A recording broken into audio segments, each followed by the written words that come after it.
पूर्ववर्ती जो सरकार में ACS भी हुआ करते थे, उन लोगों के द्वारा भी जो निर्णय लिया गया पूरी तरह संविधान विरोधी निर्णय था, गलत निर्णय था। उस निर्णय को हम लोग, जो निर्णय लिया गया था, उस निर्णय को हम लोग बदलने के लिए सरकार से मांग करते हैं और वैसे अधिकारियों को हटाने की मांग करते हैं जिसने पूरी व्यवस्था को इस प्रकार से रचा कि BPR और BDO के युद्ध में पूरी पंचायती राज व्यवस्था आज चकनाचूर हो चुकी है। सभी लोगों से कहना चाहते हैं कि पंचायती राज व्यवस्था अगर बैठे हैं, विकास करना चाहते हैं तो प्रखंडों में और गाँवों का सर्वेक्षण कराइए। आज BPR और BDO के माध्यम से जिस प्रकार से एक दूसरे के द्वारा आपसी लड़ाई का परिणाम है कि हमारे प्रमुख, हमारे जिला पार्षद, हमारे मुखिया, हमारे सरपंच सभी लोग आहत हो चुके हैं। और सभी लोग जिस प्रकार से पंचायत प्रतिनिधियों पर, जिस प्रकार से आज हाल के दिनों में आपस में मुकदमे किए जा रहे हैं और अधिकारियों के तालमेल नहीं होने के कारण जिस प्रकार से मुकदमेबाजी का रूप दे करके और अधिकारी भी हमारे मुखिया को फंसाने का काम कर रहे हैं। मैं बताना चाहता हूं सरकार से कि आप सचेत हो जाइए और वैसे अधिकारी जो चाहे वो प्रखंड विकास पदाधिकारी हो या कोई अन्य अधिकारी हो, अगर एक दूसरे हमारे पंचायत प्रतिनिधियों को फंसाने का काम करेंगे या किए हैं, वैसे लोग जो आनन फानन में तत्काल में ही निर्णय करते हैं कि पंचायत प्रतिनिधियों का निर्णय गलत है, मैं उनके बताना चाहता हूं कि संविधान ने ग्राम सभा को राइट दिया है और ग्राम सभा का निर्णय सर्वोपरि है। अगर ग्राम सभा का निर्णय सर्वोपरि है तो फिर ये अधिकारियों का निर्णय सरासर गलत है, संविधान विरोधी है। मैं कहना चाहता हूं सरकार से कि जो भी BPR और BDO का मामला है, अविलंब सरकार अगर चाहती है पंचायतों में विकास करना तो उनके कार्यों का बंटवारा आखिर जनप्रतिनिधि, पंचायत प्रतिनिधि का नोडल पदाधिकारी कौन होगा, यह सरकार तय करे। अगर सरकार ये तय नहीं करती है, इसका साफ साफ झलकेगा कि सरकार पंचायतों को कुचलना चाहती है, सरकार के अधिकारी पंचायतों को कुचलना चाहते हैं। हाल के दिनों में अभी कई मुखिया पर हमला हुआ, कई सरपंचों पर हमला हुआ। अभी धमकी का मामला उत्पन्न हुआ है हमारे भागलपुर के मुखिया साथी पर। तो मैं बताना चाहता हूं कि सरकार स्तर पर हम लोग लगातार कह रहे थे कि सत्ता में बैठे हुए लोग अगर जिसको सुरक्षा की जरूरत है तो सारे मुखिया सुरक्षा नहीं मांग रहे हैं, सारे पंचायत प्रतिनिधि सुरक्षा नहीं मांग रहे हैं, सारे जिला परिषद सुरक्षा नहीं मांग रहे हैं। जिनको आवश्यकता है उनको सुरक्षा मुहैया कराइए, ये उनका राइट है। अगर असुरक्षित है तो उनको सुविधाएं मिलनी चाहिए। मैं साफ साफ बताना चाहता हूँ, ग्रामीण विकास विभाग से भी कहना चाहता हूँ कि गांव के विकास में अब वह पंचायत प्रतिनिधि अंधे बहरे गूंगे नहीं है, वह निर्वाचित सरकार के प्रतिनिधि हैं। और ग्रामीण विकास, खासकर मैं ग्रामीण विकास को बताना चाहता हूँ कि ग्रामीण विकास के अधिकारी जिस प्रकार से मनरेगा को लेकर के, मनरेगा में जिस प्रकार से अवैध तरीके से जो यूजर पासवर्ड मुखिया का प्रयोग किया जाता है, जिस प्रकार से भुगतान का राइट ग्राम पंचायत के मुखिया और पंचायत सचिव को है और प्रखंड लेवल पर प्रमुख से लेकर के और BDO को है, BPR को है, वैसी व्यवस्था जो कमजोर करने की साजिश की गई है, उन लोगों से साफ साफ कहना चाहते हैं कि कोई ग्रामीण विकास के अधिकारी का कोई भुगतान से संबंधित जो अधिकार है वह वित्तीय नियम के खिलाफ है। और वैसे लोग कार्यक्रम पदाधिकारी मुखिया को गुमराह करना चाहते हैं, वैसे लोगों से भी साफ साफ कहना चाहते हैं और आप सभी के माध्यम से साफ साफ बताना चाहते हैं कि पंचायती राज व्यवस्था, ग्राम स्वराज हमारा अधिकार और निर्वाचित सरकार का अधिकार है। यह आपका बपौती नहीं है, ये बेईमानी से जो व्यवस्थाएं चलाई जा रही है वह पंचायत प्रतिनिधि नहीं चलने देंगे। हम साफ साफ करना चाहते हैं कि आज वार्ड सदस्य जागरूक हो चुके हैं, पंच सदस्य जागरूक हो चुके हैं। सभी ने कहा कि मुखिया से कभी लड़ाने का काम किया गया, कभी पंच से लड़ा दो, कभी सरपंच से लड़ा दो, कभी जिला परिषद से लड़ा दो। आज सभी के सामने मैं बताना चाहता हूँ, जिला परिषद संघ के, पंचायत समिति संघ के यहाँ अध्यक्ष मौजूद है हम लोगों के बीच वार्ड संघ के प्रदेश अध्यक्ष मौजूद हैं, हम लोगों के बीच पंच सरपंच संघ के पदाधिकारी और अमोद निराला जी हम लोगों के बीच मौजूद हैं, हम लोग के बीच जिला परिषद संघ के अध्यक्ष विश्वजीत दीपांकर जी मौजूद है। सभी ने साफ निर्णय किया है कि चरणबद्ध तरीके से यह एक झांकी है। अगर सत्ता में बैठे हुए लोग अभी भी नहीं संभले तो यह झांकी बड़ा रूप लेगा, जिसे सत्ता में बैठे हुए लोग रोक नहीं पाएंगे। 2001 से पेंशन चालू करना होगा। और सबसे बड़ी बात है 2001 से पेंशन चालू मैं बताना चाहता हूं कि वेतन भत्ता पेंशन अगर सरकार में निर्वाचित प्रतिनिधि जो ऊपरी सदन के लोग हैं वह लेने का काम करते हैं, तो मैं बताना चाहता हूं कि ग्राम पंचायत के निर्वाचित प्रतिनिधियों का भी हक है, पूर्व से निर्वाचित प्रतिनिधियों का हक है कि वैसे पूर्व निर्वाचित प्रतिनिधियों को भी सरकार 5,000 पेंशन देने का काम करे। और वर्तमान में जो पंचायत प्रतिनिधि है सभी का 10,000 15,000 जिनका आवश्यकता अनुसार जो पद है पद के अनुसार उनको वेतन मिले, भत्ता मिले, पेंशन मिले, जो सुविधाएं हमारा राइट है। हमारे राइट का प्रयोग कंटीजेंसी का प्रयोग कौन करता है? प्रखंड लेवल पर बैठा अधिकारी करता है, उसका राइट नहीं है। यह पंचायती राज संस्थाओं का राइट है।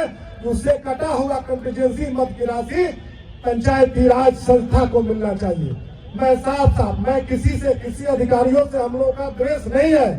मैं बताना चाहता हूं कि सत्ता में कुछ लोग बैठे, मुख्यमंत्री जी भी बहुत बातें संज्ञान में लिए हैं, उसके लिए उनको हम लोग आभार भी व्यक्त किए हैं। लेकिन मुख्यमंत्री जी अभी भी बहुत ऐसे फैसले आपको लेना पड़ेगा जो फैसले पंचायती राज व्यवस्था को कमजोर कराने के लिए किया गया था, उस फैसला को बदलने का काम करिए ताकि आपकी पंचायती राज व्यवस्था, अगर आपका सोच है कि महिलाएं सशक्त हो, पंचायतों में सशक्तिकरण लागू हो, तो महिलाओं को जब अधिकार नहीं मिलेगा, महिलाओं को राइट नहीं मिलेगा, तो फिर महिलाओं के लिए जो व्यवस्थाएं हैं, जो व्यवस्था चलाने वाले लोग हैं, वैसे लोगों को सत्ता और प्रशासन में बने रहने की जरूरत नहीं है।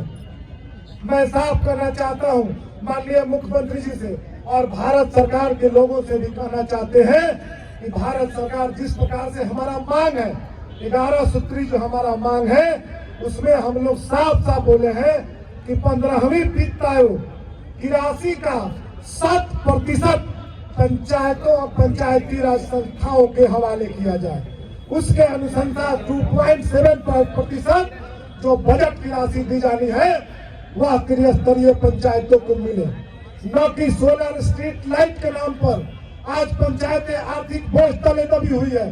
पंचायतों के पास विकास के लिए पैसे नहीं है और सरकार का फरमान जाता है कि आप सोलर स्ट्रीट लाइट लगाने का काम करिए। साफ वित्त आयोग कहता है कि सरकार अगर सोलर स्ट्रीट लाइट लगाएगी तो 29 विषय में हमारा राइट है, उस राइट में कर्णांकित अंटाइड का भी राशि है, तो हम अन्य योजना पर विकास कैसे करेंगे? तो मैं साफ बताना चाहता हूँ कि स्पष्ट लिखा हुआ है 15वीं वित्त आयोग की सिफारिश में भी कि त्रिस्तरीय पंचायतें, मुखिया, ग्राम पंचायत और जिला परिषद पंचायत समिति आपस में मिलकर योजनाओं का कन्वर्जन कर सकते हैं, आपस में समन्वय से एक योजना 2 योजना का कार्य करा सकते हैं।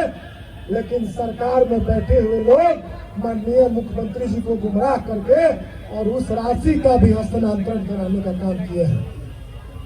मैं बताना चाहता हूं यहाँ बैठे हुए तमाम लोगों को कि जिस प्रकार से आपका छठा वित्त का अनुशंसा है, मैं साफ कहना चाहता हूं मुख्यमंत्री जी से कि छठा वित्त की जो राशि है उस राशि का 100% उपयोग पंचायतों और पंचायती राज संस्थाओं के माध्यम से कराया जाए।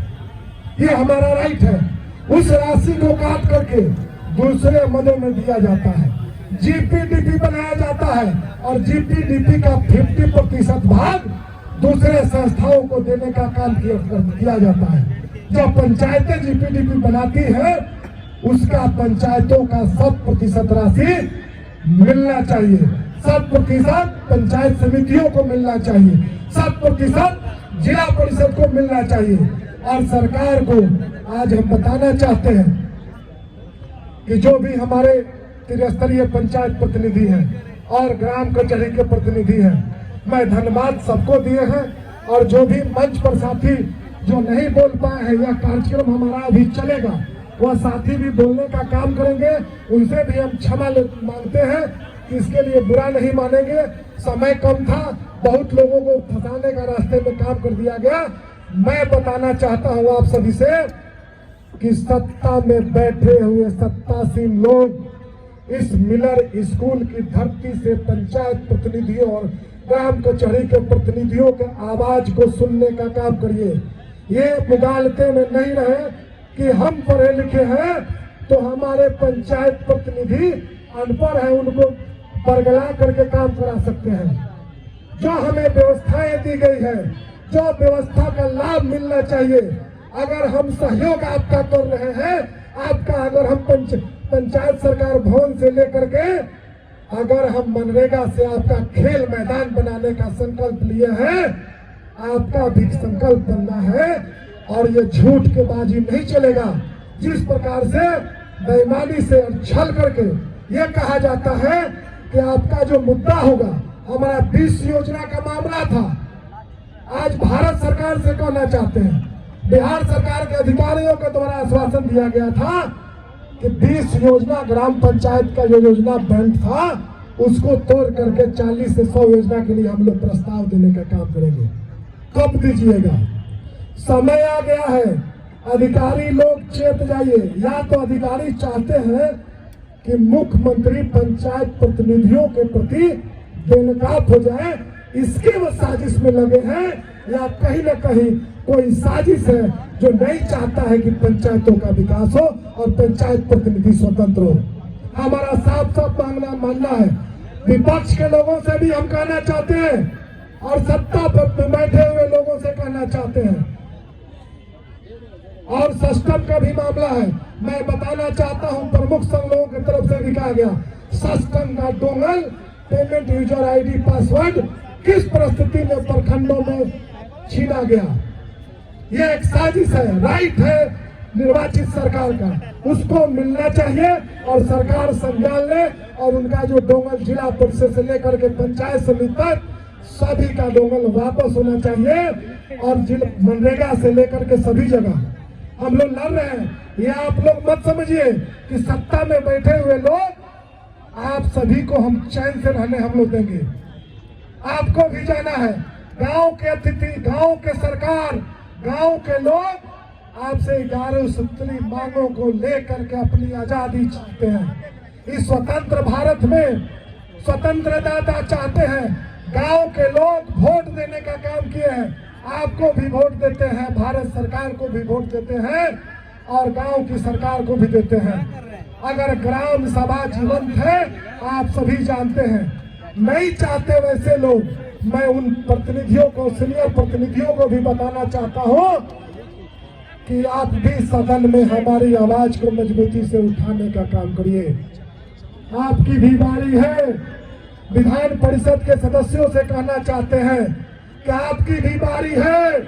ये पूरे त्रिस्तरीय पंचायत प्रतिनिधि देखने का काम कर रहे हैं कि आप हमारी आवाजों को कितना उठाने का काम करते हैं। मैं आप सभी से अपील करना चाहता हूं, आपसे अनुरोध करना चाहता हूं कि सत्ता में बैठे हुए लोग अगर आपकी बात नहीं सुन रहे हैं तो वैसे लोगों को, वैसे स्थानीय विधान परिषद के सदस्य निर्वाचित लोगों को सत्ता में पहले रहने की जरूरत नहीं है। वैसे निर्वाचित प्रतिनिधियों को इस्तीफा दे देना चाहिए। मैं कहना चाहता हूं, जो सत्तासीन बैठे हुए लोग हैं, सदन में आवाज नहीं उठाते हैं, चूड़ी पहन के बैठे हुए हैं, चूड़ी पहन करके पंचायत प्रतिनिधियों के वोट लेकर के जीतने का काम किया है।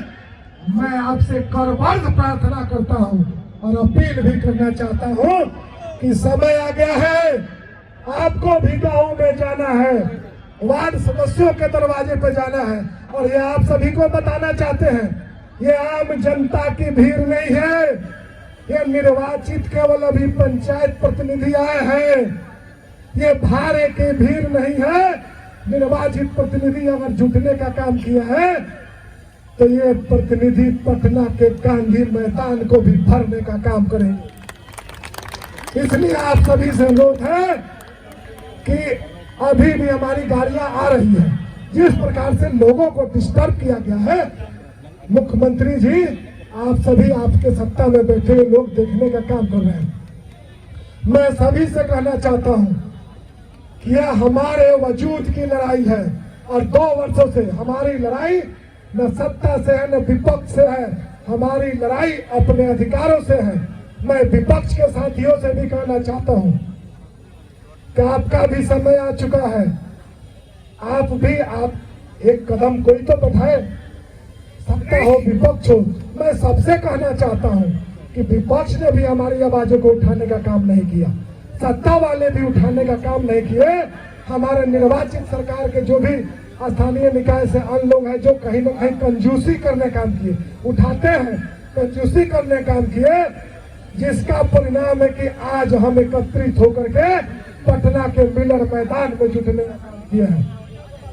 आज सभी माननीय सदस्यों से भी कहना चाहते हैं और सत्ता में बैठे वैसे लोगों से, यह जो व्यवस्था कमजोर की गई है सभी लोग जान चुके हैं और इस व्यवस्था को कैसे मजबूत हो, मुख्यमंत्री जी इसको ध्यान दीजिए। और सभी सम्मानित जिलाध्यक्ष जी मंच पर रहेंगे। अभी आप सभी से भी अब चलेगा, बहुत लोग आ रहे हैं इसलिए कार्यक्रम 1 घंटा चलेगा। और आप सभी से पुनः अपील, सभी मीडिया साथियों से भी अपील करना चाहता हूं कि आप भी सवाल पूछिए।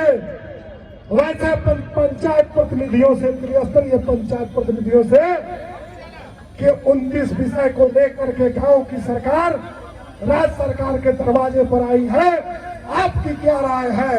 गांव की सरकार मजबूत होना चाहिए कि सत्ता में बैठे हुए अधिकारी को मजबूत होना चाहिए? यह निर्वाचित सरकार संविधान विरोधी अगर कोई फैसले सरकार के अधिकारी लेने करेंगे, आने वाले समय में हम लोग उसका पुरजोर विरोध करेंगे, जोर विरोध करेंगे।